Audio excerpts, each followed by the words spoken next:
সুনীলের হাতে পায়ে ধরে বলেছিলাম, আমাকে ছেড়ে দাও। তখন সুনীল চক্রবর্তী আমাকে বলেছিল, তুমি কি চাও না তোমার স্বামী বেঁচে থাকুক? তুমি যদি চাও তোমার স্বামী বেঁচে থাকুক তাহলে তোমাকে এটা করতেই হবে। স্বামী বাধ্য হয়ে সেদিন রাতের বেলা আমাকে তার বন্ধুর হাতে সঁপে দিয়েছিল। তারপর স্বামীর বন্ধু সারারাত ধরে আমার সাথে যা করেছিল তা শুনলে আমি গ্যারান্টি দিয়ে বলতে পারি, তোমাদের মাথাটা গরম করে দেবে। আমার নাম কবিতা। প্রত্যেকদিন রাতে আমার স্বামীর বন্ধু আমাদের ঘরের ভিতর ঢুকে আমার স্বামীর চোখের সামনে অর্ধেক অর্ধেক কথাটা বলার পরে আমার সাথে ঘনিষ্ঠ সম্পর্ক করত। আর আমি খেতে যেতাম, কিন্তু কিছু করতে পারতাম না। আমার স্বামী আমাকে অনেক ভালোবাসত। আমরা দুইজন নিজের সংসারে খুব সুখে ছিলাম। একদিন হঠাৎ করে আমার স্বামীর প্রিয় বন্ধু আমাদের ঘরের ভিতর ঢুকে পড়ল। তারপর আমার স্বামীকে বলল, তোর বউয়ের উপর তো আমার অধিকার আছে, তাই আজ রাতে তোর বউয়ের সঙ্গে আমি থাকব। আমার স্বামী তার বন্ধুর মুখ থেকে এই কথা শোনার পরে যখন আপত্তি জানান তখন আমার স্বামীর বন্ধু বলল, মনে আছে তো, অর্ধেক অর্ধেক তো সব কিছু আমার। তারপর আমার স্বামী তার বন্ধুর মুখ থেকে অর্ধেক অর্ধেক কথা শোনার পরে আমাকে তার বন্ধুর হাতে সঁপে দিল এবং রুম থেকে মাথা নিচু করে বাইরে চলে গেল। আমার স্বামী যখন চোখের জল ফেলতে ফেলতে অসহায় হয়ে রুম থেকে বাইরে বের হল, তখন আমি তার বন্ধুর হাতে পায়ে ধরে বললাম, দয়া করে আমার মান সম্মান নষ্ট করবেন না। তুমি এটা পাপ করেছ। আমি তোমার বন্ধুর স্ত্রী। আমি তোমার বন্ধুকে মন প্রাণ দিয়ে ভালোবাসি। আমাকে ছেড়ে দাও। কিন্তু ওই শয়তান আমার একটা শোনেননি। আমি তো এটা বুঝতে পারছিলাম না যে ওই অর্ধেক অর্ধেক কথার মধ্যে এমন কি লুকিয়েছিল, যেটার জন্য আমার স্বামী অনেক অসহায় হয়ে আমাকে তার বন্ধুর হাতে সঁপে দিতে বাধ্য হয়েছিল। এই পৃথিবীতে কোনো স্বামী এটা চাইবে না যে তার স্ত্রীর সঙ্গে অন্য পুরুষ কোনো বাজে আচরণ করুন। আর এদিকে আমার স্বামীর চোখের সামনেই তার বন্ধু আমার সঙ্গে সব কিছু করত। কিন্তু জানি না কেন আমার স্বামী তোলাচার ও অসহায় ছিল তার বন্ধুর অর্ধেক অর্ধেক কথা শুনে, জানি না এমনকি বাধ্যতা ছিল অর্ধেক অর্ধেক কথার মধ্যে। আসলে বিয়ের পরে আমি শ্বশুরবাড়িতে 3 বছর ছিলাম। 2 বছর পরে আমার স্বামী যখন খুলনায় চাকরি পেল তখন আমি স্বামীর সঙ্গে খুলনায় চলে এসেছিলাম। চাকরি পাওয়ার 5 থেকে 6 বছর পরে আমার স্বামী নিজের জমানো টাকা থেকে একটা ছোট বাড়ি কিনেছিল। তার আগে স্বামীর সঙ্গে আমি একটা ভাড়া বাড়িতে থাকতাম। স্বামী যখন খুলনায় চাকরি পেয়েছিল তখন আমি স্বামীর সঙ্গে শহরে চলে এসেছিলাম। আমার স্বামীর নাম রাজেশ। স্বামী আমাকে ভালোবেসে বিয়ে করেছিল। আসলে সে আমাকে বেশ কয়েকবার দেখেছিল। আমার বাড়ি থেকে রাজেশের বাড়ির দূরত্ব মাত্র 30 মিনিটে। বিয়ের পরে রাজেশ বলেছিল, আমাদের বিয়ের 1 বছর আগে থেকে সে নাকি আমার উপরে লক্ষ্য রেখেছিল। তারপর সে নিজে আমার বাবার বাড়িতে এসে বাবার কাছে তার সঙ্গে আমার বিয়ের প্রস্তাব রেখেছিল। বাবা রাজেশের সঙ্গে আমার বিয়ে পাকা করেছিল। কারণ গ্রামে রাজেশের খুব ভালো নাম ছিল। কারণ সে পড়াশোনায় খুব ভালো ছিল এবং গ্রামের সবাই জানত রাজেশ একদিন না একদিন অবশ্যই একটা ভালো জায়গায় চাকরি পাবে। রাজেশ যেহেতু শিক্ষিত ছিল এবং সে চাকরি পাবে এটা ভেবে আমার বাবা রাজেশের সঙ্গে আমার বিয়ে দিয়েছিল। এবং গ্রামে রাজেশের বাবার অনেক জমি জায়গাও ছিল। বাবা ভেবেছিল রাজেশের ঘরে আমি অনেক সুখে থাকব। কিন্তু আমার কপালে যে এত কষ্ট লেখা ছিল সেটা আমি ও আমার পরিবারের লোক কেউ স্বপ্নেও ভাবতে পারেননি।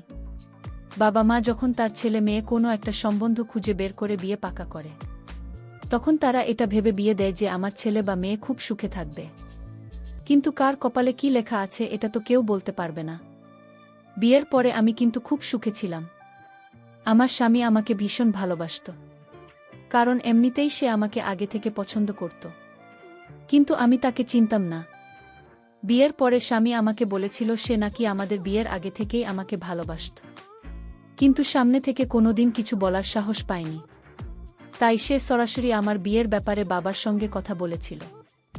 বাসর রাতে আমাকে উপহার হিসেবে সোনার চেন দিয়েছিল এবং বলেছিল একটু একটু করে টাকা জমিয়ে নাকি সে সোনার চেনটা আমার জন্য তৈরি করেছে। কারণ আমাদের বিয়ের আগে রাজেশ বেকার ছিল। সে তখন তার দাদার দোকানে থেকে তার দাদার কাজে সাহায্য করত এবং তার দাদা হাতখরচ হিসেবে প্রত্যেক মাসে রাজেশকে কিছু টাকা দিয়ে দিত। সে ওই টাকা থেকে কিছু টাকা জমিয়ে আমার জন্য এই সোনার চেন বানিয়েছিল। তারপর বিয়ের পরে রাজেশ যখন চাকরি পেল তখন রাজেশের সঙ্গে আমিও শহরে চলে এসেছিলাম। কারণ বোর্ডের এটা অনেক দিনের স্বপ্ন ছিল যে নিজের টাকা দিয়ে বাড়ি কিনবে। আমাদের নিজস্ব বাড়ি আসার পরে মনে হয়েছিল জীবনের সব সুখ এবং আনন্দ আমি পেয়ে গেছি। মাঝে মধ্যে আমার বাবা মা আমাদের সঙ্গে দেখা করতে আসত। আমার বাবা তো এটা ভেবে খুশি ছিল যে আমার বিয়ে রাজেশের সঙ্গে দিয়ে একদম ঠিক করেছে, যার জন্য আজ আমি এত সুখে আছি। কিন্তু আমার জীবনে খারাপ অধ্যায় তো সেই দিনই শুরু হয়ে গেছিল, যেদিন আমার স্বামীর বন্ধু হঠাৎ করে আমাদের বাড়িতে ঢুকে পড়েছিল। সেদিন আমি রাজেশ পছন্দের তরিতরকারি রান্না করেছিলাম। সেদিন দুপুরবেলা আমি ওর স্বামী দুজনে একসঙ্গে বসে খাবার খাচ্ছিলাম এবং আমরা খুবই খুশি ছিলাম। তখন হঠাৎ করে আমাদের বাড়ির বেল বেজে উঠল। রাজেশ তখন আমার মুখের দিকে চেয়ে বলল, এই দুপুরবেলা আমাদের বাড়ি থেকে এসেছে। সেদিন রাজেশের ছুটির দিন ছিল। সেদিন সারাদিন স্বামী আমার সঙ্গে ছিল। আসলে ছুটির দিনে স্বামী আমার অনেক কাজে সাহায্য করে দিত।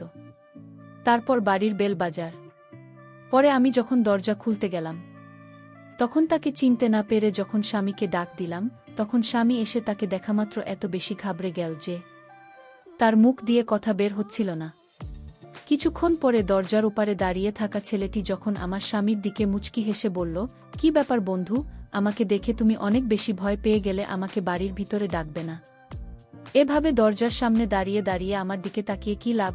তোমার বাড়ি মানেই তো আমার বাড়ি, তাই আমাকে বাড়ির ভিতরে আসতে দাও। ওই কথাটা বলা মাত্রই ছেলেটি আমাদের অনুমতি ছাড়াই বাড়ির ভিতরে প্রবেশ করল। আমি তখন স্বামীর মুখের দিকে হা করে আশ্চর্য হয়ে তাকিয়েছিলাম, কারণ আলগা মানুষ কিভাবে আমার স্বামীর চোখের সামনে আমাদের বাড়িতে প্রবেশ করতে পারে। আমি তখন রেগে গিয়ে স্বামীকে বললাম, এই ছেলেটাকে আর তার সাহস কি করে হলো আমাদের বাড়ির ভিতর এভাবে প্রবেশ করার?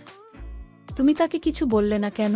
রাজেশ বলল, এটা আমার ছোটবেলার বন্ধু, এর নাম হচ্ছে সুনীল চক্রবর্তী।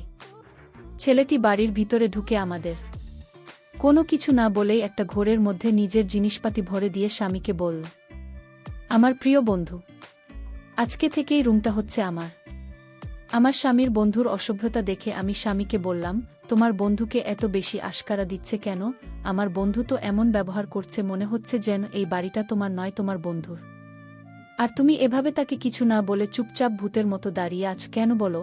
তখন সে বলল, তুমি চিন্তা করো না, ও কিছুদিন পরেই আমার এখান থেকে চলে যাবে। আমার বন্ধুর একটু ক্ষোভ আছে। আমার সব জিনিসের উপরে দখল আন্দাজি করা, সে ছোটবেলা থেকেই আমার প্রত্যেকটা জিনিসের উপরে নিজের অধিকার দেখাতে। আসলে ছোটবেলা থেকে আমি তাকে নিজের ভাইয়ের মতো ভালোবাসতাম, কারণ আমার মতো তারও বাবা মা অনেক আগেই মারা গিয়েছিল। তাই আমি তাকে নিজের ভাইয়ের মতোই অনেক ভালোবাসতাম। স্বামীর বন্ধু ব্যবহার দেখে আমাদের তো দুপুরের খাবার দাবার উঠে গিয়েছিল। তারপর আমার স্বামীর বন্ধু ঘরের ভেতরে নিজের জিনিসপাতি রাখার পরে আমাদের কিছু না বলে আমার স্বামীর চেয়ারে বসে স্বামীর প্লেটের খাবারটা নিয়ে খেতে শুরু করে দিন। আমি তখন রাগে স্বামীর বন্ধুকে বললাম, এই প্লেটটা তো আমার স্বামী, তোমাকে আমি অন্য প্লেটে খাবার দিচ্ছি। আমার স্বামীর বন্ধু বলল, না না, প্লেট আলাদা করার কোনো দরকার নেই, আমরা সবকিছু অর্ধেক অর্ধেক ভাগ করে নেব, তাই এই প্লেটের খাবারটা আমরা অর্ধেক অর্ধেক খেয়ে নিতে পারব। এই কথাটা বলে সে আমার স্বামীর ভাগের খাবারটা খেয়ে চলে গেল। আমি তো হা করে আশ্চর্য হয়ে স্বামীর মুখের দিকে তাকিয়েছিলাম, কারণ এত অসভ্যতা করতে আমার জীবনে আমি কাউকে দেখিনি। জানি না আমার স্বামী কী কারণে তার বন্ধুকে এত বেশি আশকারা দিচ্ছিল। প্রথমে তো মনে হয়েছিল আমার স্বামী তার বন্ধুকে আশকারা দিচ্ছে, কিন্তু যত দিন যাচ্ছে আমি বুঝতে পারছিলাম আমার স্বামী তার বন্ধুকে আজকারা নয়, সে তোলার চার ও অসহায় হয়ে তার বন্ধুর সব কথা বাধ্য হয়ে মানছিল। যখন তিনি তার বন্ধু আমাদের বাড়িতে এসেছিল, তখন থেকেই তার বন্ধুর তাকানোর অঙ্গিভঙ্গি দেখে আমার ভীষণ খারাপ লাগত। এমনকি সে আমাদের বেডরুমের ভিতর ঢুকে আমার স্বামীর জামাকাপড় নিজের গায়ে দিত, আমাদের অনুমতি ছাড়াই, এবং আমি যখন বাধা দিতাম তখন সে আমার নাম ধরে বলতো, আরে কবিতা, তুমি আমাদের দুজনের গোপন কথার ব্যাপারে কিচ্ছু জানো না, তাই তুমি আমার ও রাজেশের মাঝে না আসলেই ভালো। সে যখন আমাকে বৌদি না বলে নাম ধরে ডাকতে শুরু করেছিল তখন রাগে আমার মাথা পুরো গরম হয়ে গিয়েছিল। ওই সময় আমার বউ আমার পাশে দাঁড়িয়ে ছিল এবং সে যখন তার বন্ধুকে আমার নাম ধরে ডাকতে দেখল, তখন বর সুনীল চক্রবর্তীকে বলল, তোর সাহস কি করে হল তোর বৌদির নাম ধরে ডাকার? ওকে কবিতা নয়, বৌদি বলে ডাকবি, না হলে আমার থেকে খারাপ আর কেউ হবে না। আমার স্বামীর বন্ধু তখন স্বামীর কাছে তার কানের কাছে গিয়ে আস্তে করে বলল, মনে আছে তো, অর্ধেক অর্ধেক। সে যখন আস্তে করে আমার স্বামীকে অর্ধেক অর্ধেক কথা বলেছিল তখন আমি শুনতে পেয়েছিলাম এবং না পেরে স্বামীকে পার্সোনালভাবে জিজ্ঞেস করেছিলাম যে তোমার বন্ধু প্রত্যেকটা কথা অর্ধেক অর্ধেক কেন বলে, এমনকি খাবারদাবার জামাকাপড় প্রত্যেকটা জিনিসের উপরে অর্ধেক অর্ধেক বলে দাবি করত এবং স্বামীর প্রত্যেকটা জিনিস স্বামীর অনুমতি ছাড়াই সে ব্যবহার করত। স্বামী তখন আমাকে সব সত্যি কথা বলেছিল। আসলে ছোটবেলা সুনীলের সঙ্গে আমার স্বামী খুব ভালো বন্ধুত্ব ছিল এবং তারা দুজনে ওই গ্রামের একজন গুরুজিকে খুবই মানত। এমনকি আমার স্বামী গুরুজির সামনে শপথ দিয়েছিল যে নিজের সুখ দুঃখ ভালো মন্দ সব কিছু নাকি তার বন্ধু সুনীলের সঙ্গে ভাগ করে নেবে এবং সুনীল চক্রবর্তী ছোটবেলার সেই শপথ আমার স্বামীকে মনে করিয়ে তার কাছ থেকে সব কিছু আদায় করত। কারণ সুনীল চক্রবর্তী গরিব ঘরের ছেলে ছিল, এমনকি সে এখনও কোনো চাকরি বাকরি পায়নি। এখনও সে বেকার হয়ে এদিক সেদিক ঘুরে বেড়ায় বলে ভেবেছিল যখন বড় চাকরি পাবে তখন সে শহরে চলে আসবে এবং শহরে আসার পরে সুনীল চক্রবর্তী তার পিছন ছেড়ে দেবে। কিন্তু ছোট থেকে এখন পর্যন্ত সে আমার স্বামীকে প্রত্যেকটা কথায় গুরুজির কাছে আসা পথের কথা মনে করিয়ে দিত, তার কাছে টাকা আদায় করে। আমার স্বামী তো স্বপ্নেও ভাবতে পারেনি যে ছোটবেলা আকাশপথের কথা মনে করিয়ে তার বন্ধু এইভাবে হুমকি দিয়ে তার কাছ থেকে সব কিছু আদায় করবে।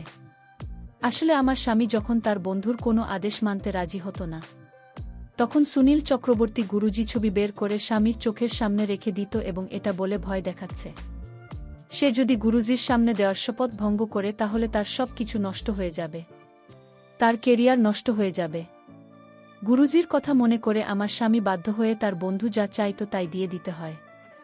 এ কথা শোনার পর পুরো শরীর থরথর করে কাঁপছিল, কারণ আমি দুপুরবেলায় আমার ঘরে বিছানায় শুয়েছিলাম। তখন মনে হলো কি যে আমার রুমে ঢুকছে এবং আমার পায়ের কাছে বসে আছে। ভেবেছিলাম বর বাড়িতে এসে হয়তো আমাকে ঘুমন্ত অবস্থায় দেখে আমার স্বামী একটু স্নেহ করছে, কিন্তু চোখ খুলতে ভয়ে আমার প্রাণ বেরিয়ে যাওয়ার মতো অবস্থা হয়েছিল। কারণ আমার স্বামীর বন্ধু আমাদের ঘরের ভিতরে ঢুকে আমার পাশে বসেছিল।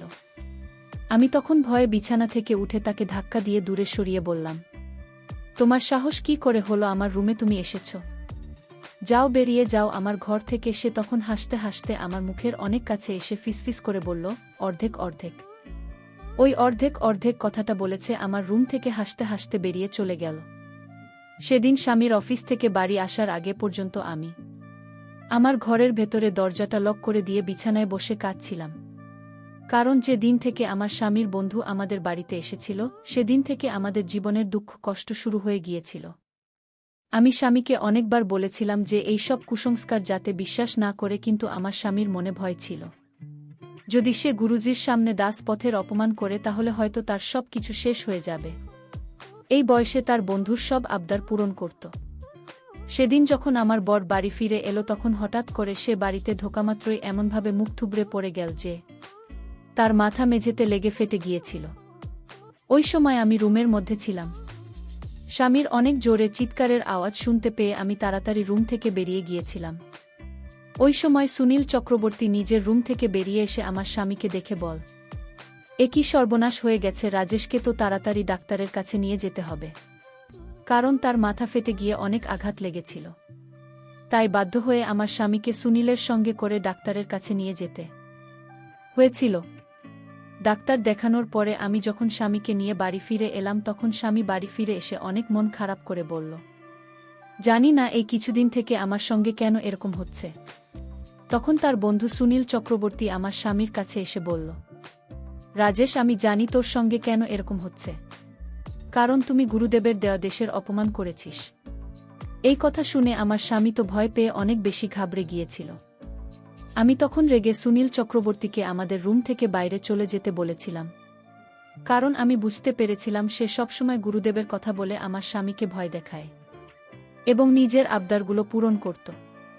স্বামীর সঙ্গে ঘটনাটা হওয়ার কিছুদিন পরে একদিন সন্ধ্যাবেলায় স্বামী যখন চা খেতে চাই তখন আমি তাকে চা করে দিলাম এবং চায়ের কাপটা টেবিলে রাখার পরে আমি যখন স্বামীকে ঘরের ভিতর থেকে ডেকে নিয়ে এলাম এবং সে যখন চাটা খেল তখন অর্ধেক চা খাওয়া মাত্র সে নিজের গলা ও পেটে ধরে সোফায় বসে গড়াগড়ি দিচ্ছিল বলে রকম শাসানি দেখে আমি অনেক বেশি ভয় পেয়ে জিজ্ঞেস করলাম, তুমি এরকম কেন করছো, হঠাৎ করে তোমার কি হলো? স্বামীর এরকম অবস্থা দেখে আমি তো ভীষণ ভয় পেয়ে গিয়েছিলাম, কারণ এর আগে এরকম কখনো হয়নি। স্বামী যখন অনেক বেশি ছটফট করছিল তখন আমি বাধ্য হয়ে সুনীল চক্রবর্তীকে ডাক দিয়েছে। তখন নিজের রুম থেকে বেরিয়ে এসে জিজ্ঞেস করল কি হয়েছে। তখন আমি বললাম, তোমার বন্ধুর হঠাৎ করে শরীর খারাপ হয়ে গেছে, জানি না কি হয়েছে তাকে, এখনই ডাক্তারের কাছে নিয়ে যেতে হবে, তুমি আমার সাহায্য করো। সেদিন আবার তাড়াতাড়ি করে স্বামীকে ডাক্তারের কাছে নিয়ে যেতে হয়েছিল। ডাক্তার দেখানোর পরে জানতে পারলাম কিছু বিষাক্ত জিনিসের জন্য তার গলা ও পেট অনেক জ্বালা করছিল। স্বামী বারবার এরকম অবস্থা দেখে আমিও নিজের কথা বিশ্বাস করতে লেগেছিলাম।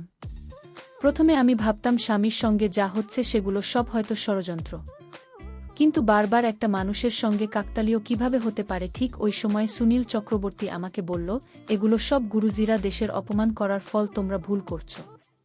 যতদিন গুরুদের কাছে নেওয়া শপথের পালন করবে না ততদিন তোমাদের জীবনে এরকম দুর্ঘটনা ঘটবে। সুনীলের কথা শোনার পরে আমার স্বামী বলছিল, তাহলে আমাকে কি করতে হবে, কারণ আমি আর এভাবে ভয়ে ভয়ে বাঁচতে পারব না। আমার কবিতা সুখের সংসারে শান্তি ফিরিয়ে আনার জন্য যা করতে হয় আমি করব। তখন সুনীল চক্রবর্তী মুচকি হেসে বলল, একটাই উপায় আছে, সেটা হচ্ছে অর্ধেক অর্ধেক। তুই যে শপথ গুরুজির কাছে নিয়েছিল সেটা পালন করতে হবে, তবে তুই এই শান্তি ফিরে পাবে তার সুস্থ হওয়ার পরে। আমার স্বামী তার সম্পত্তি, বাড়িঘর সব কিছু তার বন্ধু ও নিজের নামে অর্ধেক অর্ধেক করেছিল। এদিকে আমি স্বামীকে এই কথাটা বলিনি যে তার বন্ধু প্রত্যেক দিন আমার ঘরে এসে আমার সঙ্গে নোংরামি করার চেষ্টা করে, কারণ আমি যখন প্রথমে আমার স্বামীকে সুনীলের ব্যাপারে বলেছিলাম যে তার বন্ধু মোটেই ভালো মানুষ নয়, সে আমার উপরে নোংরা নজর দিয়েছে, কিন্তু তখন আমার স্বামী আমার কথার অত গুরুত্ব দিইনি, কারণ আমার স্বামী নিজেও ভাবতে পারেননি যে তার বন্ধু আমার সঙ্গে এত খারাপ আচরণ করতে পারে। সেই সময় যদি আমার স্বামী নিজের মনে একটু সাহস করে সুনীল চক্রবর্তীকে ঘর থেকে বের করে দিত, তাহলে আমাদের আজ এত খারাপ অবস্থা হতো না। কিন্তু আমার স্বামী গুরুজির উপর এত বেশি অন্ধ বিশ্বাস করেছিল যে সে ভয় পেয়ে নিজের সব কিছু ত্যাগ করতে রাজি হয়ে গিয়েছিল। আমার বোনের উপর দিয়ে ওই সময় অনেক বেশি দুর্যোগ যাচ্ছিল। ওই জন্য আমি আর সাহস করে এটা বলতে পারি যে সুনীল চক্রবর্তী যখন সুযোগ পায় আমার ঘরে এসে আমার সঙ্গে নোংরামি করার চেষ্টা করে, কারণ এসব শোনার পরে আমার স্বামী হয়তো আরও বেশি ভেঙে পড়ত। কিন্তু আমার স্বামী যখন তার সব সম্পত্তি ও বাড়িঘর সুনীলের নামে অর্ধেক করে দিয়েছিল, তারপরে কিন্তু সুনীল চক্রবর্তী সুযোগ পেলে আমার ঘরের ভিতরে এসে কখনো বা আমার শাড়ির আসন নিয়ে টানাটানি করত। এরকম খারাপ আচরণ দেখে আমি তাকে জোরে একটা থাপ্পড় মেরেছিলাম। সে তখন আমাকে বলেছিল, অর্ধেক অর্ধেক মনে আছে তো, নইলে তোমার স্বামীর মৃত্যু নিশ্চিত। এটা আমি তোমাকে লিখে দিতে পারি। আর এটা আমার কথা নয়, এটা হচ্ছে গুরুজির কথা। সুনীলের মুখ থেকে স্বামীর মৃত্যুর কথা শুনে আমার ভয় হয়, স্পন্দন বেড়ে গিয়েছিল। বুঝতে পারছিলাম না কিভাবে এই শয়তানের হাত থেকে নিজেকে ও নিজের স্বামীকে বাঁচাব, কারণ সুনীল চক্রবর্তী তো আমার স্বামীর সব সম্পত্তি অর্ধেক দিয়েছিল। শুধু আমিই বাকি ছিলাম সুনীল চক্রবর্তীকে সবকিছু অর্ধেক দিয়ে দেওয়ার পরেও আমার স্বামীর উপর থেকে দুর্যোগ কাটেনি। তারপরেও আমার স্বামীর সঙ্গে কিছু না কিছু দুর্ঘটনা ঘটে। তখন আমার স্বামী সুনীল চক্রবর্তীকে বলল, আমি তো গুরুজির আদেশ মতো তোকে আমার সবকিছু অর্ধেক দিয়ে দিয়েছি, তারপরেও কেন আমার ক্ষতি হচ্ছে? সুনীল চক্রবর্তী তখন আমার দিকে তাকিয়ে বলল, বন্ধু, তুই এখন সবকিছু ভাগ করিসনি, সবকিছু অর্ধেক মনে হচ্ছে সবকিছু, কিন্তু তোর বুকে তো এখনো ভাগ করিসনি। তোর বউকেও ভাগ করে আমাকে অর্ধেক দিতে হবে, তবে তোর উপর থেকে দুর্যোগ কাটবে। আমি তখন সুনীলের হাতে পায়ে ধরে বলেছিলাম, আমার সাথে এমনটা করো না। তখন সুনীল চক্রবর্তী আমাকে বলেছিল, তুমি কি চাও না তোমার স্বামী বেঁচে থাকুক? তুমি যদি চাও তোমার স্বামী বেঁচে থাকে তাহলে তোমাকে এটা করতেই হবে। স্বামী বাধ্য হয়ে সেদিন রাতের বেলা আমাকে তার বন্ধুর হাতে সঁপে দিয়েছিল, কিন্তু এই রাতে সে আমার মান সম্মান কেড়ে নিয়েছিল। পরদিন সুনীল তার বুকে ফোন করে বলল, আমি রাজেশের সব অর্ধেক পেয়ে গেছি, তার সম্পত্তির দলিল অর্ধেক আমার নামে দিয়েছে। জানবো এগুলো আমার সব ষড়যন্ত্র, আসলে এখানে গুরুজির কোনো হাত নেই। এই কথা আমার স্বামী শুনে ফেল। তারপর সুনীলকে ইচ্ছামতো পেটাল, তুই আমার সব কেড়ে নিয়েছিস, তুই আমার বন্ধু হয়ে শত্রুর মতো আচরণ করেছিস, আমি আজ তোকে মেরে ফেলব। সুনীল তখন আমার স্বামীর পা ধরে ক্ষমা চাইল, কিন্তু আমরা তাকে ক্ষমা করলাম না। ওই শয়তানকে আমরা পুলিশে ধরিয়ে দিলাম। বন্ধুরা, তোমাদের জন্য খুব কষ্ট করে গল্প তৈরি করি। যদি আমার গল্পগুলো তোমাদের ভালো লাগে তাহলে ভিডিওতে একটি লাইক করে দিও। আর এরকম মজার মজার গল্প পেতে আমাদের চ্যানেলটি সাবস্ক্রাইব করে পাশে থাকবেন। ধন্যবাদ।